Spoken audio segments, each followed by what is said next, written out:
Floaty Goaty Lore Volume 2, Chapter 11, Jadiel the Destroyer and Kai's Revenge.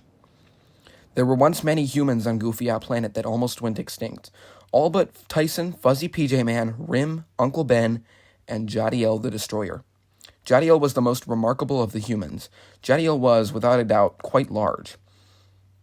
Some may even say he was the size of a planet, and he would eat anything that crossed his path. He was huge.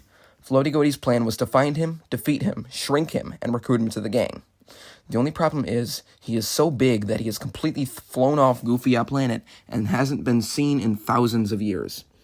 Floaty Goaty used his new X-ray vision to look for an outline of Jadiel, and all he saw was a little dark blue speck in the sky, which was most likely Jadiel.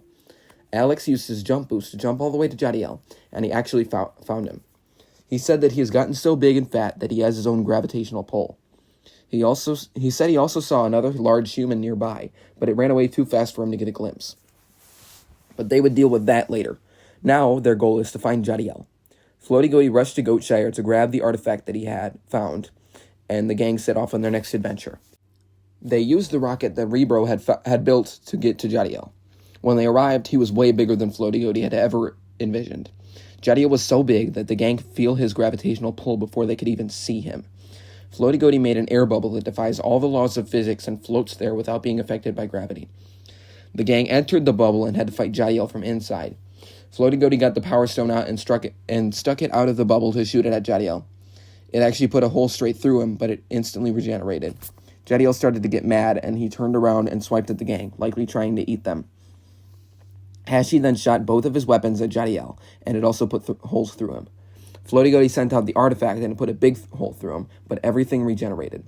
There was no way they would be able to knock him out. This wasn't a problem, though, as they were trying to keep him alive. Jadiel swiped at the gang and just missed them. He ate everything around him and grew even bigger. He swiped at the bubble again, and it popped. The entire gang fell down, plummeting to infinite nothingness. Suddenly, Jadiel picked them up and started talking. He asked why they had tried to attack him. Hashi said that Jadiel was getting too big to handle and they needed to shrink and recruit him to their gang. Jadiel was surprisingly easily convinced and agreed to help them out. However, he was just too big for Floaty Goaty's powers to shrink. They would have to find an advanced shrink ray that could do the job for them. Jadiel said he would help them look. He gave them a GPS system that tracked him at all times so they could find him again. Jadiel gripped the gang firmly and threw them all back to Goofy Planet. On their way, they caught a glimpse of the other giant human. Who was he? How did he get as big as Jadiel? But before they could wander anymore, they had already landed on Goofy Planet. The gang now needed to start looking for a shrinking device. Luckily, when Karen was at Ethereal Workshop, a Eureka had a shrink ray that he used to make tiny little Meeb pets. Floaty Goaty knew what to do. He got the gang back to the monster world via Rebro's rocket and landed inside Zero's head. Karen said hello to the workshop monsters as they were good friends after the party. Karen asked Eureka if she could borrow the shrink ray and use it to shrink Jadiel. The Eureka was fine with it, but it first had to teach the gang how to use it. Floaty Goaty took the shrink ray and headed out to get Jadiel alone. He shrank Jadiel to the gang's size and headed back to the workshop with Jadiel. Now that Jadiel was a part of their gang, they had to find out who that other giant human was back in space and what was up with this artifact. They did some research on humans and found out that there was a planet called Earth in a universe far away that holds billions of humans. The mysterious human had come from Earth and was said to be the biggest. His name was Queso.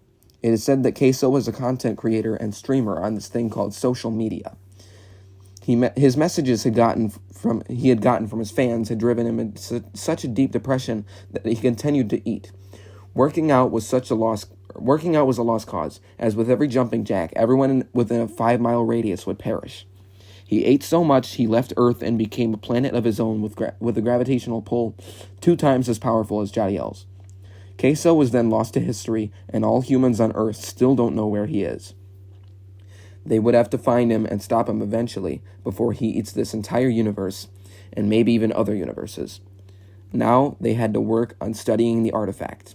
As it turns out, while the gang was gone, 2 new pieces had been added to the artifact. It is said that each piece had a link of some sort, but nobody knew what they were. Until Rim pointed out that the pieces had symbols that seemed to represent each gang member, including Karen and Jadiel as the new pieces. Each piece piece adds more power to the explosion the artifact makes. If they get enough pieces, they would be unstoppable. Now the gang had to set off and find Queso. They all boarded Rebo's rocket and set off to the faraway universe holding Earth in hopes of finding Queso. On their way, they encountered Kai the ferret from a non-corrupted timeline in old fuzzy ferret lore. He said that he hated all goats, attacked Floaty Goaty, and ran back to his universe. Floaty Goaty would not stand for this disrespect. The gang followed him and arrived at his universe. The universe was pretty small in comparison to Floaty Goaty, so this would be an easy job. Floaty Goaty shot the Power Stone at Kai multiple times, but he zigzagged in a way that stopped Floaty Goaty from hitting him. They followed him to his home planet and fought him and his ferret army.